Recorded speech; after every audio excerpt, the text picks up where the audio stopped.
I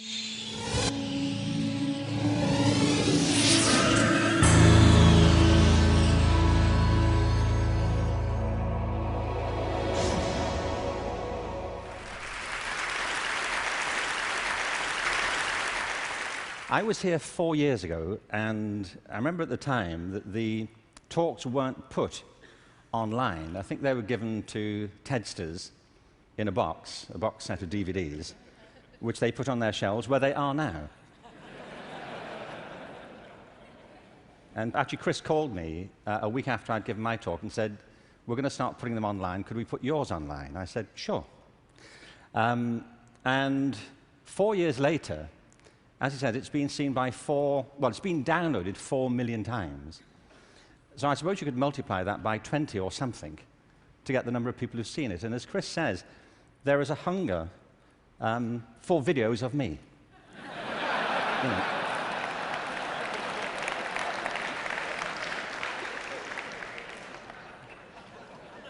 Don't you feel?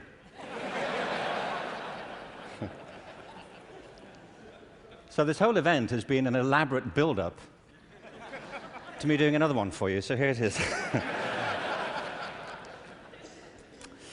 Al Gore spoke at the TED conference I spoke at 4 years ago and talked about the climate crisis, and I referenced that at the end of my last talk.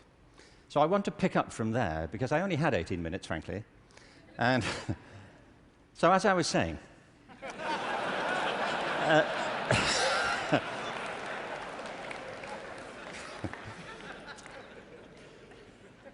you see, he's right. I mean, there is a major climate crisis, obviously, and I think if people don't believe it, they should get out more.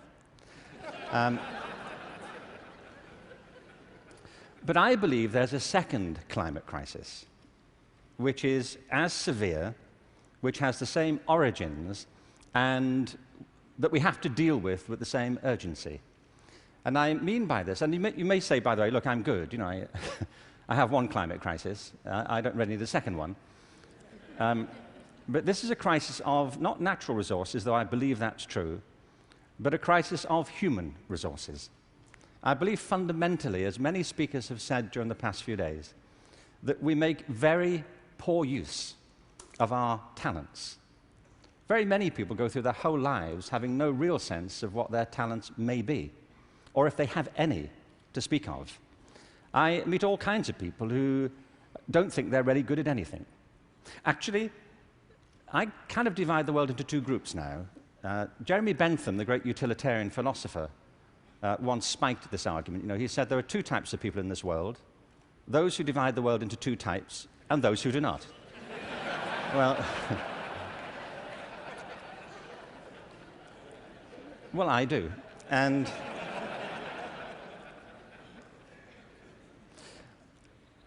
I meet all kinds of people who don't enjoy what they do. They simply go through their lives getting on with it. They get no great pleasure from what they do. They endure it rather than enjoy it and wait for the weekend. But I also meet people who love what they do and couldn't imagine doing anything else. If you said to them, "Don't do this anymore," they'd wonder what you were talking about. Because it isn't what they do, it's who they are. They say, "But this is me. You know, it would be foolish for me to abandon this because it speaks to my most authentic self." And it's not true of enough people.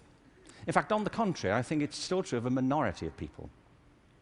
And I think there are many possible explanations for it, and high among them is education. Because education, in a way, dislocates very many people from their natural talents. And human resources are like natural resources. They're often buried deep. You have to go looking for them. They're not just lying around on the surface. You have to create the circumstances where they show themselves. And you might imagine education would be the way that happens, but too often it's not. Every education system in the world is being reformed at the moment, and it's not enough. Reform is no use anymore, because that's simply improving a broken model. What we need, and the word's been used many times during the course of the past few days, is not evolution, but a revolution in education. This has to be transformed into something else.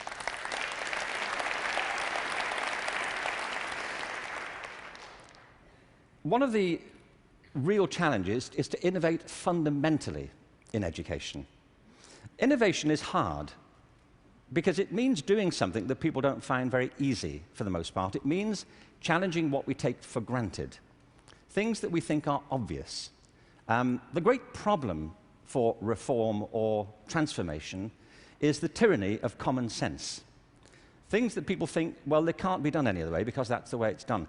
I came across a great quote recently from Abraham Lincoln, who I thought you'd be pleased to have quoted at this point. He said this in December 1862 to the second annual meeting of Congress. I ought to explain that I have no idea what was happening at the time. We don't teach American history in Britain. We suppress it. You know, this is our policy, so... So no doubt something fascinating was happening in December 1862, which the Americans among us will be aware of. But he said this: the dogmas of the quiet past are inadequate to the stormy present. The occasion is piled high with difficulty, and we must rise with the occasion.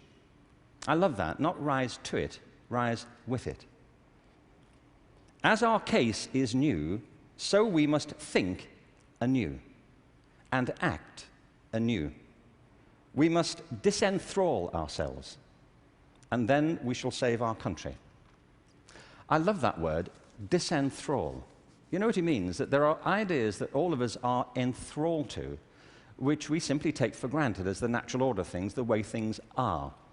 And many of our ideas have been formed not to meet the circumstances of this century, but to cope with the circumstances of previous centuries. But our minds are still hypnotized by them, and we have to disenthrall ourselves of some of them. Now, doing this is easier said than done. It's very hard to know, by the way, what it is you take for granted. And the reason is that you take it for granted. So let me ask you something you may take for granted. How many of you here are over the age of 25? That's not what I think you take for granted. I'm sure you're familiar with that already. But are there any people here under the age of 25? Great. Now, those over 25, could you put your hands up if you're wearing a wristwatch? Now, that's a great deal of us, isn't it? Ask a room full of teenagers the same thing. Teenagers do not wear wristwatches. I don't mean they can't or they're not allowed to. They just often choose not to. And the reason is, you see, that we were brought up in a pre-digital culture, those of us over 25, and so for us, if you want to know the time, you have to wear something to tell it. Kids now live in a world which is digitized, and the time for them is everywhere. They see no reason to do this. And by the way, you don't need to do it either. It's just that you've always done it, and you carry on doing it. My daughter never wears a watch. My daughter Kate, who's 20, she doesn't see the point. You know, as she says, you know, like, it's a single-function device. You know, like... Like, how lame is that? You know, and I say, no, it tells the date as well. You know, it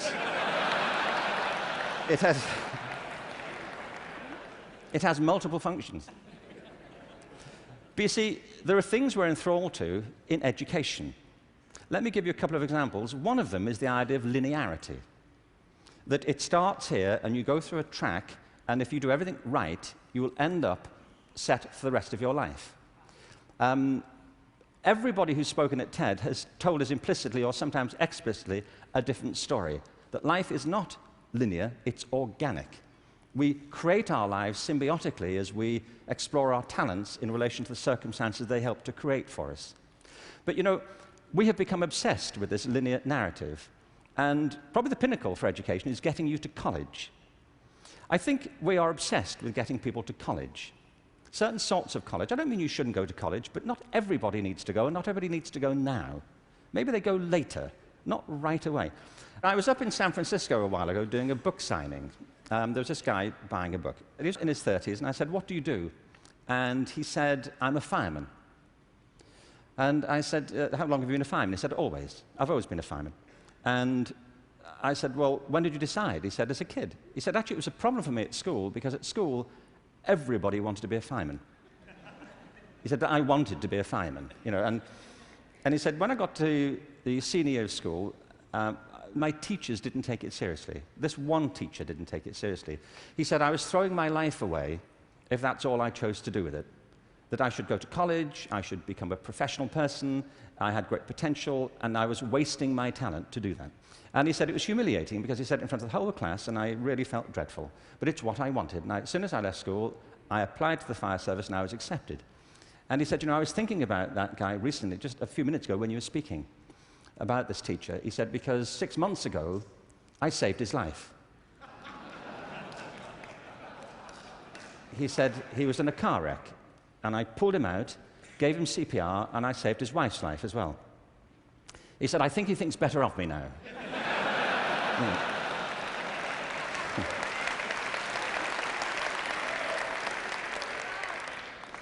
You know what I mean?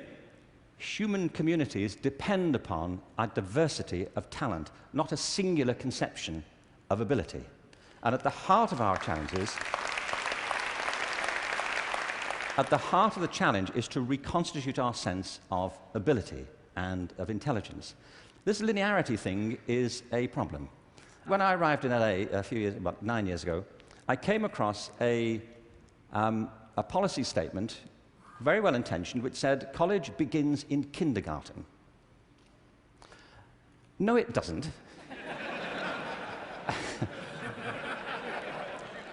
It doesn't. If we had time, I could go into this, but we don't. Kindergarten begins in kindergarten. A friend of mine once said, you know, a 3-year-old is not half a 6-year-old.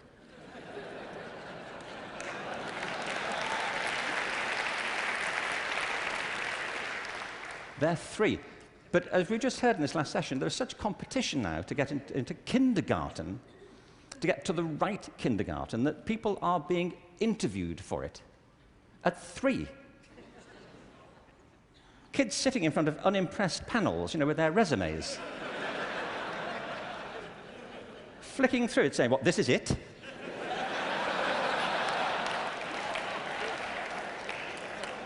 You've been around for 36 months and this is it. You know,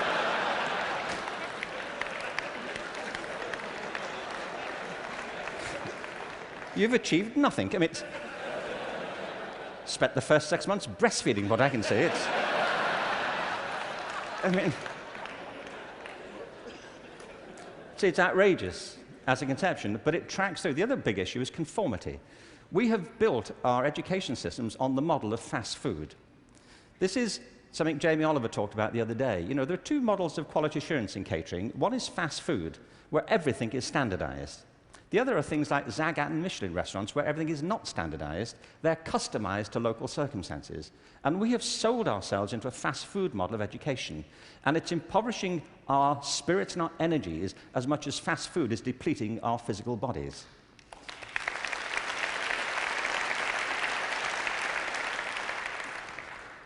I think we have to recognize a couple of things here. One is that human talent is tremendously diverse. People have very different aptitudes. I worked out recently that I was given a guitar as a kid at about the same time that Eric Clapton got his first guitar.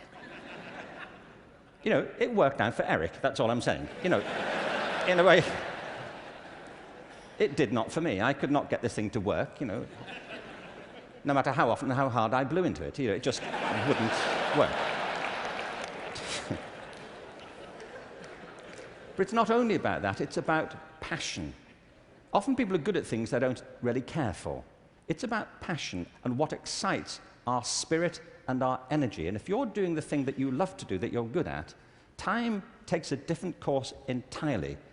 My wife's just finished writing a novel, and I think it's a great book. But she disappears for hours on end. You know this. If you're doing something you love, an hour feels like 5 minutes. If you're doing something that doesn't resonate with your spirit, 5 minutes feels like an hour. And the reason so many people are opting out of education is because it doesn't feed their spirit. It doesn't feed their energy or their passion. So I think we have to change metaphors. We have to go from what is essentially an industrial model of education, a manufacturing model, which is based on linearity and conformity and batching people. We have to move to a model that is based more on principles of agriculture. We have to recognize that human flourishing is not a mechanical process, it's an organic process. And you cannot predict the outcome of human development. All you can do is, like a farmer, is create the conditions under which they will begin to flourish. So when we look at reforming education and transforming it, it isn't like cloning a system. There are great ones, like KIPS. It's a great system. There are many great models. It's about customizing them to your circumstances and personalizing education to the people you're actually teaching. And doing that, I think, is the answer to the future, because it's not about scaling a new solution. It's about creating a movement in education in which people develop their own solutions, but with external support based on a personalized curriculum. Now, in this room, there are people who represent extraordinary resources in business, in multimedia, in the internet. These technologies, combined with extraordinary talents of teachers, provide an opportunity to revolutionize education. And I urge you to get involved in it, because it's vital not just to ourselves, but to the future of our children. But we have to change from the industrial model to an agricultural model where each school can be flourishing tomorrow. That's where children experience life, or at home if that's where they choose to be educated with their families or their friends. There's been a lot of talk about dreams over the course of this few days. And I wanted just to, very quickly, I was very struck by Natalie Merchant's songs last night, recovering old poems. I wanted to read you a quick, very short poem from W.B. Yeats, who some of you may know. He wrote this to his love, Maud Gone, and he was bewailing the fact that he couldn't really give her what he thought she wanted from him. And he says, "I've got something else, but it may not be for you." He says this: "Had I the heavens embroidered cloths, enwrought with gold and silver light, of blue and the dim and the dark cloths, of night and light and the half-light, I would spread the cloths under your feet. But I, being poor, have only my dreams. I have spread my dreams under your feet. Tread softly, because you tread on my dreams. And every day, everywhere, our children spread their dreams beneath our feet. And we should tread softly." Thank you. Thank you very much. Thank you very much.